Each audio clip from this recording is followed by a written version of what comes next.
بسم اللہ الرحمن الرحیم۔ السلام علیکم ورحمۃ اللہ وبرکاتہ۔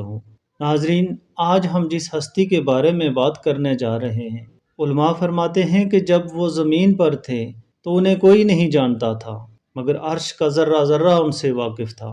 عشق کے لازوال کی دولت رکھنے والے اور ادب کی اعلیٰ مثال قائم کرنے والے، یمن کے شہر کرن میں پیدا ہونے والے حضرت اویس کرنی رحمۃ اللہ علیہ تعالی، اور جانیں گے کہ آپ کا شانہ نبوت پہ حاضر ہونے کے باوجود صحابی کیوں نہ کہلائے اور تابعین میں سے رہے۔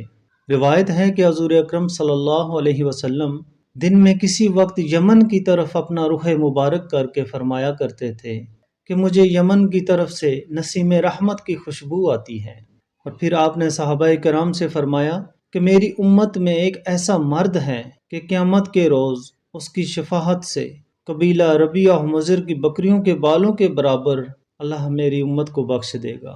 صحابہ کرام علیہ اجمعین نے عرض کیا، یا رسول اللہ صلی اللہ علیہ وسلم، ایسا کون ہے؟ فرمایا اللہ کے بندوں میں سے۔ تو صحابہ نے عرض کیا، ہم سب بھی تو اللہ ہی کے بندے ہیں، اس کا ارشاد فرمائیے۔ حضور علیہ الصلوۃ والسلام نے فرمایا کہ اس کا نام اویس ہے اور وہ کرن میں رہتا ہے، اور آپ نے یہ بھی فرمایا کہ اللہ تبارک تعالیٰ روز قیامت کو 70,000 فرشتے اویس کرنی رحمۃ اللہ علیہ کی صورت میں پیدا کرے گا، تاکہ اویس کرنی ان فرشتوں کے درمیان قیامت میں آ کر اس عزت و توقیر سے جنت میں داخل ہوں کہ مخلوق خدا سے پوشیدہ رہیں۔ وہ اس لیے کہ اللہ تبارک تعالیٰ کی عبادت بھی پوشیدہ ہی کیا کرتے تھے۔ چنانچہ جس طرح اس دنیا میں آپ مخلوق سے الگ رہتے تھے، اسی طرح روز محشر بھی مخلوق کی نظروں سے پوشیدہ رہیں گے۔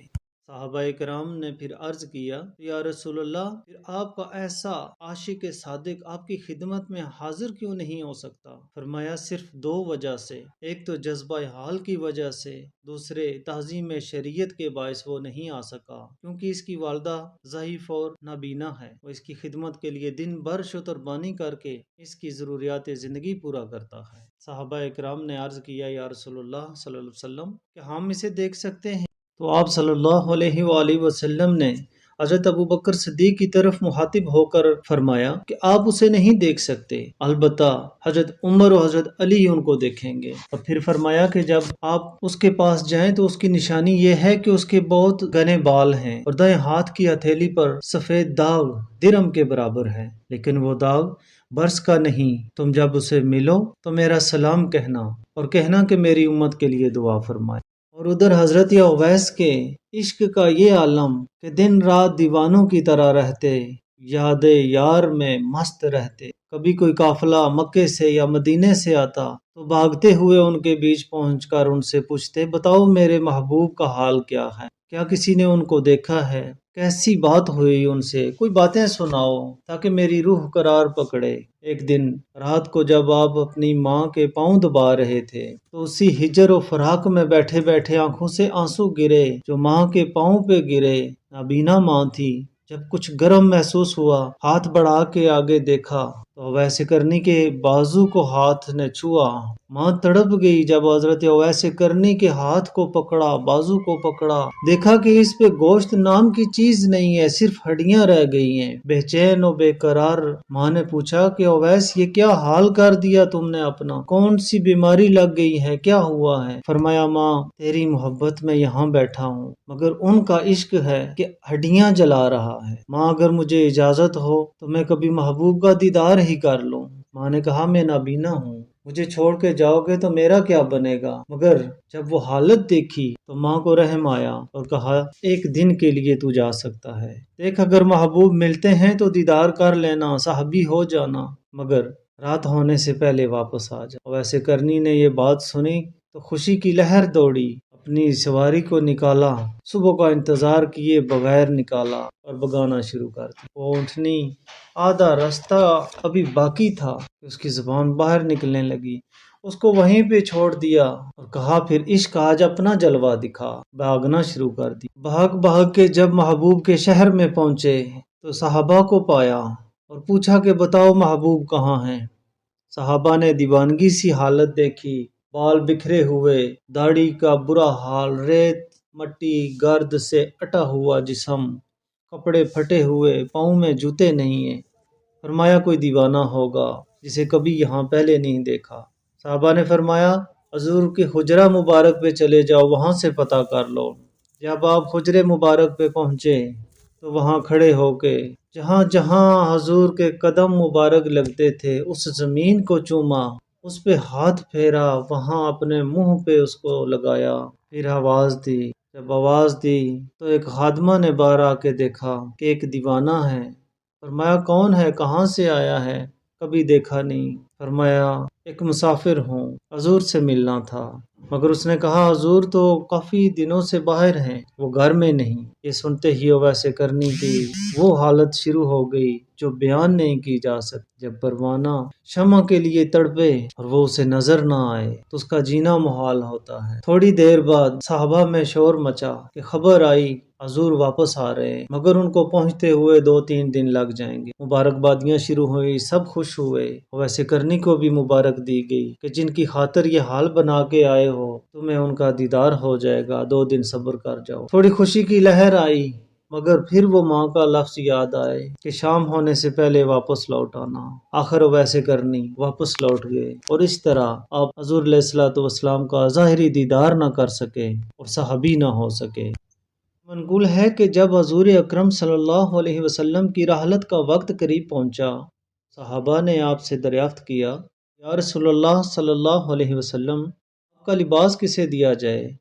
آپ نے فرمایا کہ اویس کرنی کو۔ چنانچہ حضور علیہ الصلوۃ والسلام کے ظاہری پردہ فرمانے کے بعد حضرت عمر فاروق اور حضرت علی المرتضیٰ شہر کوفہ میں تشریف لے گئے۔ حضرت فاروق نے جامع مسجد کوفہ میں خطبہ کے بعد اعلان فرمایا تم میں جو اہل نجد ہوں وہ کھڑے ہو جائیں۔ تمام نجد کے رہنے والے کھڑے ہو گئے۔ ان میں سے پوچھا کہ تمہارے درمیان کرن کا رہنے والا کون ہے؟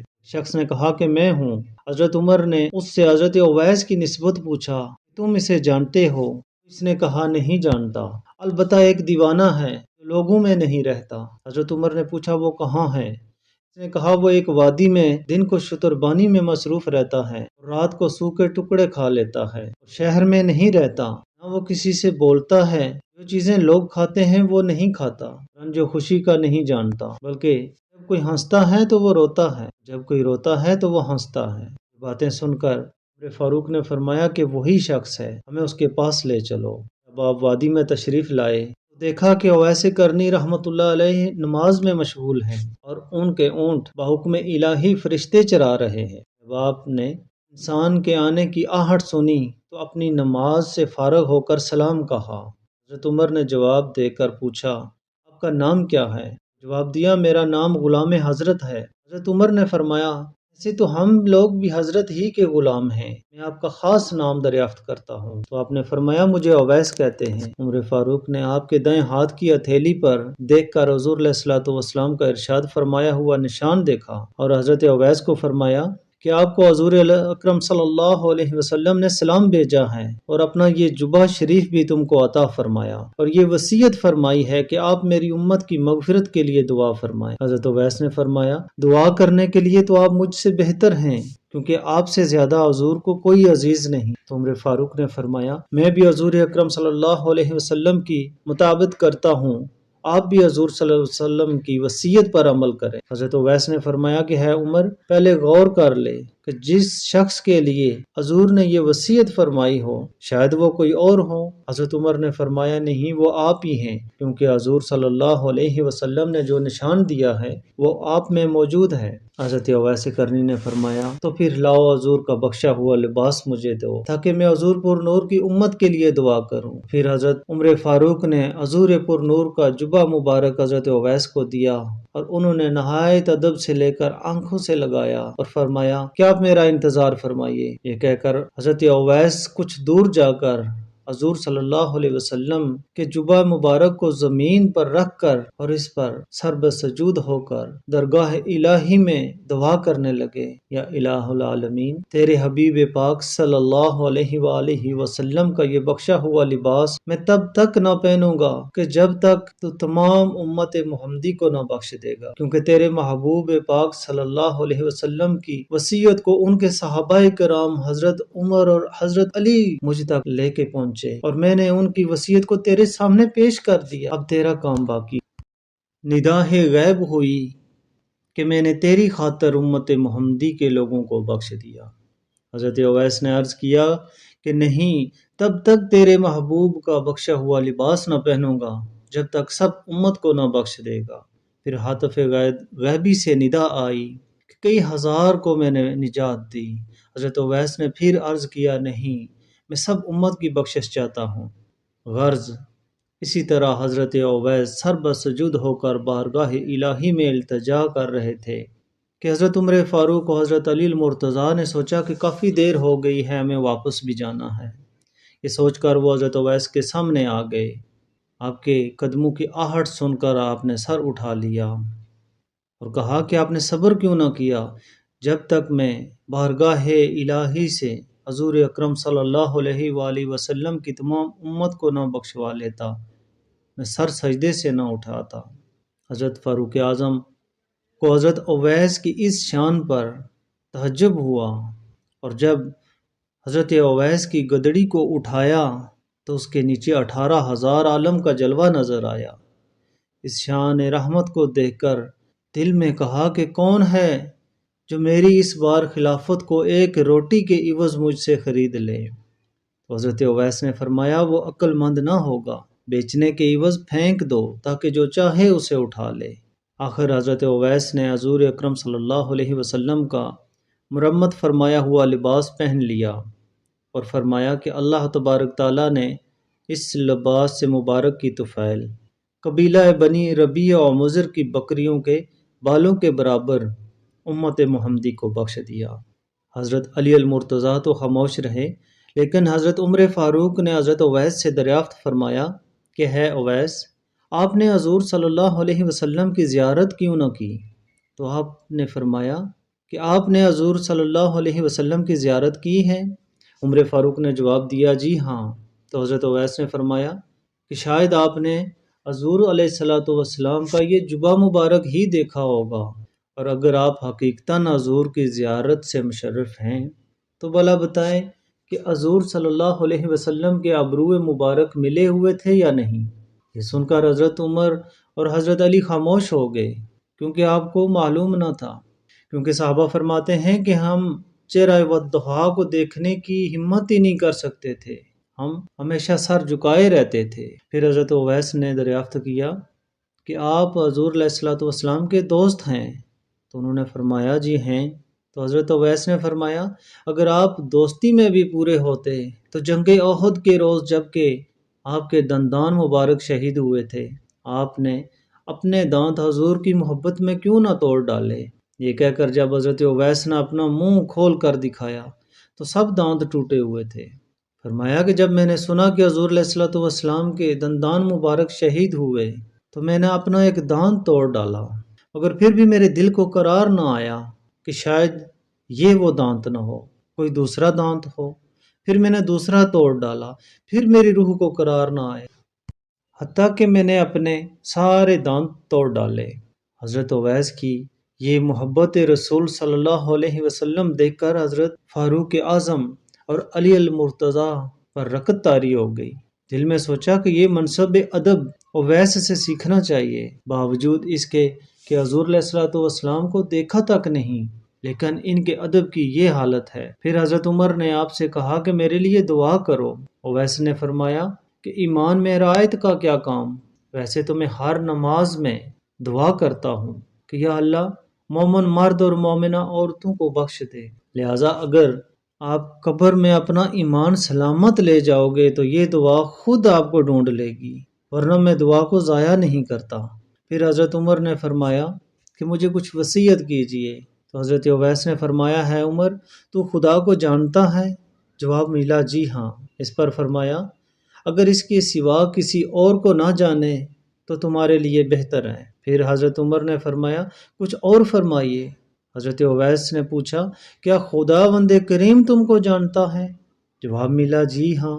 فرمایا اس کے سوا تم کو کوئی دوسرا نہ جانے تو یہ بھی تیرے لیے بہتر ہے۔ اس کے بعد حضرت عمر نے فرمایا ذرا ٹھہریے تاکہ میں کوئی چیز آپ کے لیے لا سکوں۔ حضرت اویس نے اپنے ہاتھ اپنی جیب میں ڈال کر 2 درہم نکالے اور فرمایا کہ یہ میں نے شتربانی سے کمائے ہیں، اگر آپ اس بات کی ضمانت دیں کہ میں ان کے خرچ کرنے تک زندہ رہوں گا تو میں اور لے لوں گا۔ اس کے بعد حضرت اویس نے فرمایا آپ کو یہاں تشریف لانے میں تکلیف ہوئی، اب آپ واپس تشریف لے جائیں کیونکہ قیامت نزدیک ہے، وہ مقام دیدار رب العزت کا ہوگا اور پھر وہاں سے واپس نہ آنا ہوگا، لہٰذا میں اب قیامت کا زادیرہ حاصل کرنے میں مصروف ہوں۔ اور جب حضرت عمر فاروق اور علی المرتضیٰ وہاں سے رخصت ہو گئے تو لوگ باتیں کرنے لگے کہ ہم جس کو پاگل سمجھتے تھے وہ تو عاشق رسول نکلا، ہم جس کو دیوانہ سمجھتے تھے وہ تو حضور علیہ الصلوۃ والسلام کا جبہ مبارک زیب تن کیے ہوئے ہے، یہ تو عشق کے اعلیٰ مقام پر فائز ہے۔ لہٰذا لوگ ذوق در ذوق حضرت اویس کرنی سے ملاقات کے لیے آنے لگے، اور جب آپ نے اپنی عبادت میں خلل پڑتا دیکھا وہاں سے ہجرت کر کے کوفہ چلے گئے اور ایک بار پھر مجذوبیت کی زندگی اور گمنام زندگی گزارنے لگے۔